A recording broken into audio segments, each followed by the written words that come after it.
something about my mind is that this is everyone, maybe, it'll bring up the fucking problem. I don't know.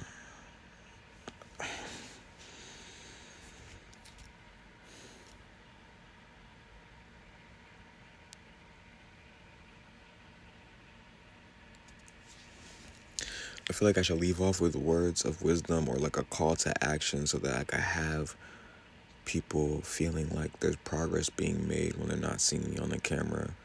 But really, the only progress that's being made happens on the camera. Because after this, I was literally in an analysis paralysis before this. That's some fucking term.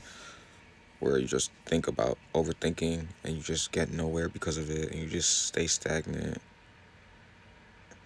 because your thoughts are racing too rapidly. My head, I was literally felt like I was getting a headache and my head was turning warm just because I just, like this, just stationary, just, my thoughts were just racing.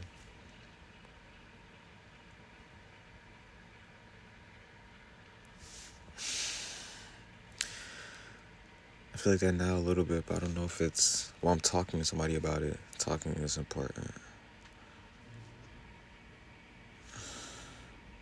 I just want like a genuine love. People always talking about sex. People always talking about money. People always talking about every other bullshit. People always talking about politics. People always talking about every other bullshit. Oh, gender role dynamic. All this other fuck shit. Like, I just want a genuine love. Somebody real.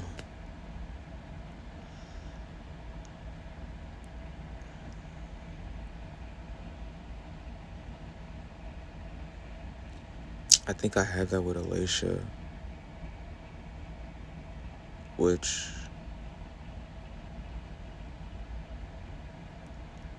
like which wasn't even romantic.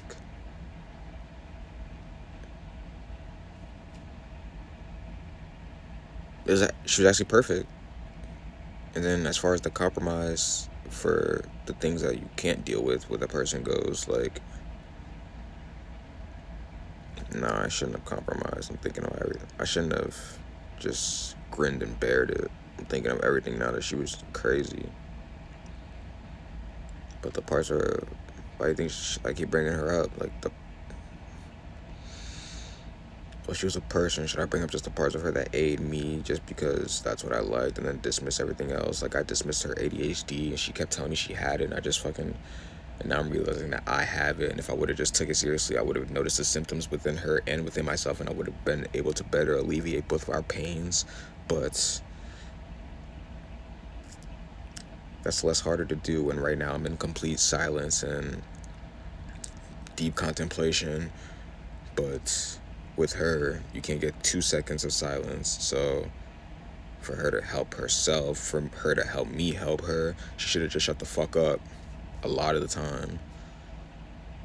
But she doesn't know what's percolating in my thoughts within my head, what I'm thinking about. So unless I say that, but we already had so many talks about how communication is important, how we were getting there. Why did I cut her off? I'm just used to that, bro.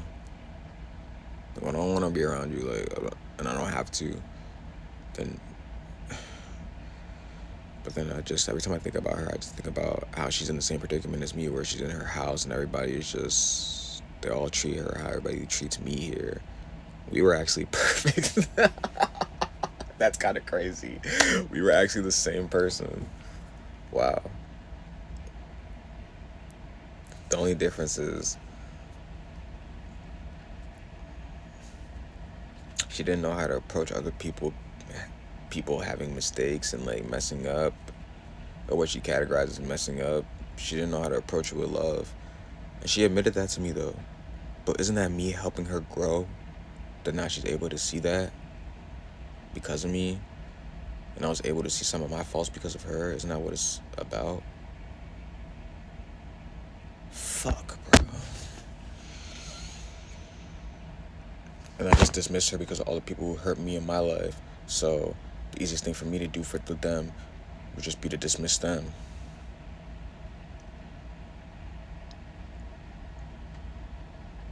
This deep contemplation of myself is what has always characterized my life, because I couldn't talk to anybody else about their mistakes, and so I just talked to me about my mistakes. But once I've overcome what made me go through those mistakes or those blunders, then I have to go to them because they're within the equation as well. And the equation is never solved if you leave pieces out, and they're a big piece. She was a big piece of my life.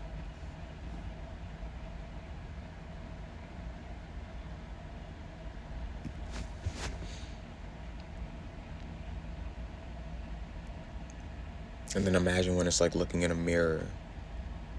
So all the other times, all these other relationships, I had to look within and then look without at the other person and then encompass their emotions and how they must have felt, because I'm an empath. So I have to put myself in their shoes instinctually, because you can't while putting yourself in your shoes, because you have to see it from their perspective. But then what if that person is exactly like you, and all the pain that you inflicted on them, once you get around to the pain they inflicted on you, is nearly identical. Well, I don't know if our pain that we inflicted on each other was nearly identical. Hers was a lot more emotional. Mine was just...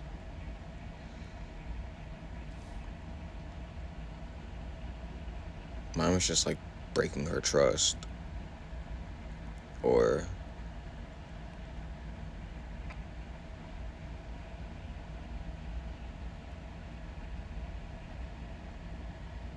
ignoring her cries for help. Because... Well, not because I couldn't put myself beneath... Well, not because I couldn't put my own priorities beneath hers to help her.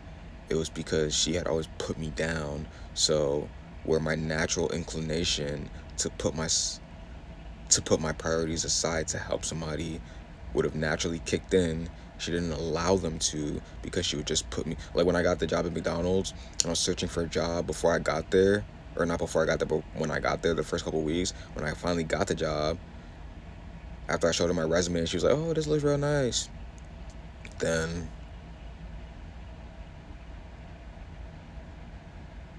we're having an argument about some other bullshit, and then she goes, "Oh, well, then you got this job at McDonald's, you think what? It's McDonald's, like, you just... It's nothing, like, anybody could get that job." The whole time I'm thinking in my head, you work at a McDonald's, but literally the neighboring one that's in a different... You ever been to Maine? I worked at the one in Lewiston, and she worked at the one in... She worked at the one in Auburn, but there are two, like, cities, towns, small towns. Auburn's a little bit bigger, but they were within walking distance. Like, I walked everywhere, so the shit was mad. If you walk, like, a lot, or if you live in New York or something, it was pretty close, like 30 minutes, shit like that. So, but, yeah, so I don't know what kind of love I was searching for that wasn't that. I think we manifested each other. I used to think about what it would be like to live with her, and then, like, envision those actions within my head, and then it happened. And she probably was thinking about the same thing, and that's why she even allowed me to be in her house, or roommates, room with her and shit, and for us to be roommates. And she was always, like, setting up these Disney Channel ass fucking trying to... I remember the one night we went out and shit, and we were, like, having mad fun at this this little warehouse shit. We're supposed to be a party or something, but no one was there. I guess we got the address wrong, or it was closed, or whatever the fuck. So we were running around the building, and we're just like having fun. We're just, like, running around the building, walking around and shit. And we get back in the car. She's in the driver's seat. I'm in the passenger. It's her car. And she's trying to, like, fit some mood. She's like, first of all, it's nighttime, and she's like, okay, and we're talking, and we're like, what? And she's like, pause, and it's like silence, and it's like, okay, what do we do now? It's like, this is like one of my first nights out here. I'm not finna turn and like make out with you, like stop trying to create some fabricated mood. But she was like a 19-year-old chick. Like this is how she knows how to do it. You know what I mean? Like this is how she knows how to do it. So she was on some Disney Channel shit. And for me, like I like when shit is natural. I don't like when shit is like you play it up or like you have a play and you run into play. I like when shit like just happens and it happens. Like that's how I even got to her crib. Like it was natural. That's how I even started talking to her. That's how I even met her. Like even like gelled with her personality enough to even become real friends with her. Like it's natural. So you setting up this fucking and us for talking about being friends with, well, basically friends with benefits. Not like fucking, but like making out, like have someone to like touch and play shit. I mean, casual touch and play shit, like get hot and sexy sometimes, and just like, you know what I mean. Other than that, we gonna be doing our separate shit and like just, I mean, um, not no situationship vibes because I feel like that's more than what motherfuckers. You know what I mean, but just touch and play. But and then, hey, if she does not denies that now when this shit blows up, like, hey, she got it. But nah, we be talking and shit and texting before I got there, which part of me thinks she was trying to play a motherfucker, like, because once I got there, she was like, oh, I'm all about girls, this, that, and that. Well, no, because she set up that situation. I think it was after that she got insecure about, like, me not fucking pursuing right off the bat, like, and then she was all on some, oh, I'm all about girls, da da da da da. But then, if it wasn't for that moment where she tried to, like, get me to kiss her, I think, like, if she denies that, hey, I can't say anything about that. That's just how I felt about the situation. But, because she seemed irritated after the fact that I wasn't trying to make a move or whatever. But, like, hey, whatever. Like, if it wasn't for that, or if that didn't happen, I would think that she was trying to set a motherfucker up, like, from the beginning. Like, oh, yeah, let's be friends with benefits. I'm looking for someone to make out with, and this and that, and that could be you. Like, that's literally what she said. But I'm not trying to, you know what I mean? Like, it doesn't matter to me. But I'm just trying to say, like, but if that was never the case, I would have thought she was just trying to play me and have somebody there to, like, pay her rent and shit.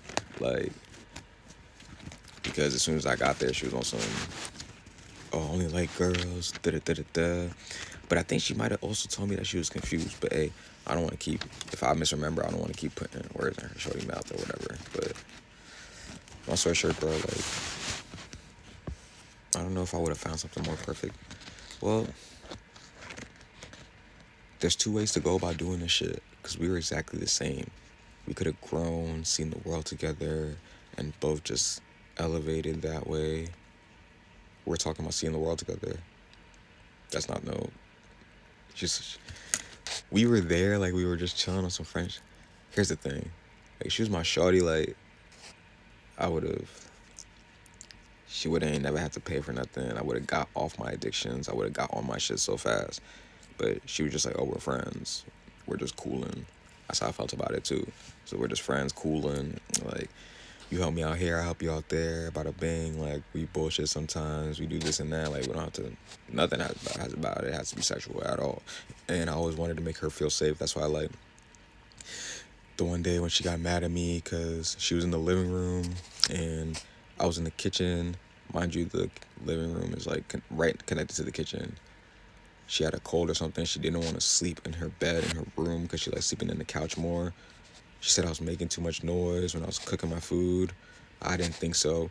So we were going back and forth on it. She was just yell. She was just yelling, as if she was just yelling. Not let me get a word in. And I had to yell back because I'm like, bro, who is this childish ass girl? Why does she think she can handle every problem by just screaming her lungs out? Like, what's wrong with Shorty? Like, is this how she deals with most people in her life? Turns out it was. But, like, other than that, I'm like, who is this crazy girl thinking she could just do this? Like, you don't really know someone until you live with them for real. But, and so I started talking my shit back because I'm like, bro, you're not going to keep doing this where every confrontation or every little bit of frictional anything, you just blow up over it. Like, are you good? Like, is something wrong? But something was probably wrong. That's why I keep, in hindsight, talking to myself like I did something wrong by not acknowledging those feelings. But it's like, you can't expect somebody to acknowledge those feelings when you're snapping at them every fucking day about little shit. Like, what's good with you? But anyway, we got into the argument and shit, and like she was just like, no, you have to turn down whatever you're doing. I'm like, why you don't just go in your room? Like, you don't own the living room. Like, go in your room. That way you could block out the noise even better, because your room is further away from the kitchen. And then I'll turn my shit down too, and then you'll just be able to like get over your cold or sickness or whatever you have. Nah, shorty didn't care. She slammed the door to the living room, saying da da da da da da. I don't know what she said. She slammed the door, and then after that, a few minutes after, I was still enjoying myself. She didn't like that. Came out. I had noodles sitting on the counter. I had I had the water boiling on the stove, ready to put the pasta in the fucking pot. She comes, smack. She opens the door, mad. I'm thinking, oh, she just wants to like confront me and try to really talk about it. So I'm not thinking anything. My guard's down. She comes, smacks the pasta and the food all over the floor. It was in the box, standing up, open. Bam! All over the floor. I'm just looking at the floor. She walks away. There, what are your fucking pasta? Eat that. Eat that now. Like, no. Da, da, da, da, da. Walks away, slams the door. As if to remove herself completely from the problem, to avoid confrontation with me. You know all the confrontation I had for that? 0. Because once you take it there, what can I do with you? Can't do nothing with you. Can't build with you. Can't do nothing. This is what's breaking you.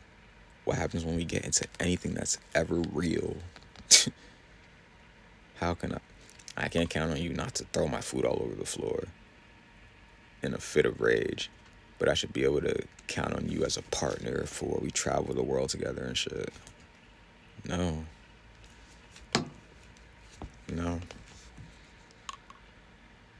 Which had me thinking, just because someone's like you, she was like me from the past. I'm 25 right now. I was 24. She was 19. She's 20 now. So it's like, that's not that, you know what I mean? And for us, we didn't see age. Like, that didn't matter to us. Like, it didn't even occur. Like, it wasn't even a thing. And we talked about that thing too. Like, not for us, but like just in general. Like, age is just whatever. But, granted, age is not just whatever. Age is not just whatever. You know what I'm trying to say, though.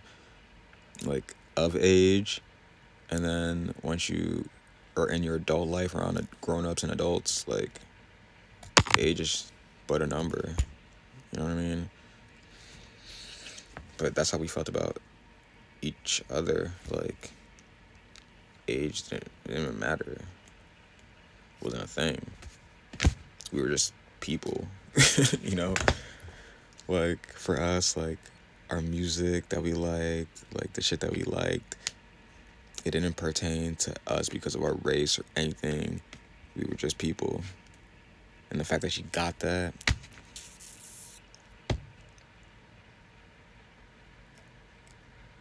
but yeah, I wanted to make her feel safe always. So in me telling the story about the thing, all the food's all over the floor, imagine how anyone would feel. But for me, I always knew that people blew up at me whenever I made mistakes. So in my heart, like, it's something with me where I give people a chance. I give people a chance because I was never given a chance. And like, yeah. So I do that. So, and then because for me, the reaction from people once they've been given a chance by someone who's real, the reaction is everything, because this is the one I would have wanted when I was a kid. So that's the thing I search, and that's why I'm so good to people and nice to people, because I'm alleviating the pain of the 12-year-old me who was always outcasted by my family. And so when she came to me and she was like, I talked to my dad and he told me, like, and I was even going over that after she got over her cold and shit. She came back to apologize. She was like, I'm really sorry. Like, that's not me. I'm trying not to make that me and everything. And she was like, I'm really sorry. I was like, oh, you're fine. Not in a sarcastic kind of whatever. You're not really fine. I'm just dismissing it because I don't want to talk about it, but I will resent you for this later and not. And our relationship will fundamentally be changed and you'll feel it, but I won't say it directly. But the fact that you're feeling it is what I want, and I want you to hurt from that.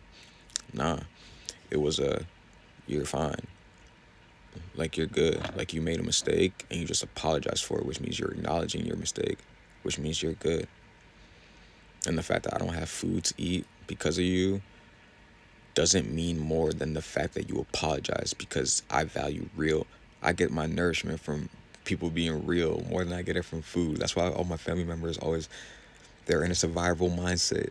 Like survival mindset. Like that's why when they always say, "Oh, how can you say we don't love you when you're alive today and you ate today?" That's love right there. Love is love. Just because you see it as a certain thing, the person that you want to love, if they don't see it as that thing and they're expressing that to you, if you're not acknowledging that in pursuit of your own false pretense of what love is to them, then you can't say that you genuinely love them. Because if you did, you wouldn't dismiss what they were telling you.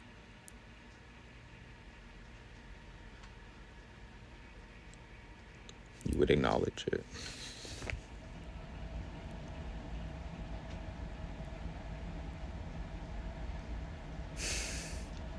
So I always look at myself like an asshole when I think about this in hindsight, because I would have acknowledged Alicia's ADHD, which is the thing that's been afflicting me for so long and I didn't even know.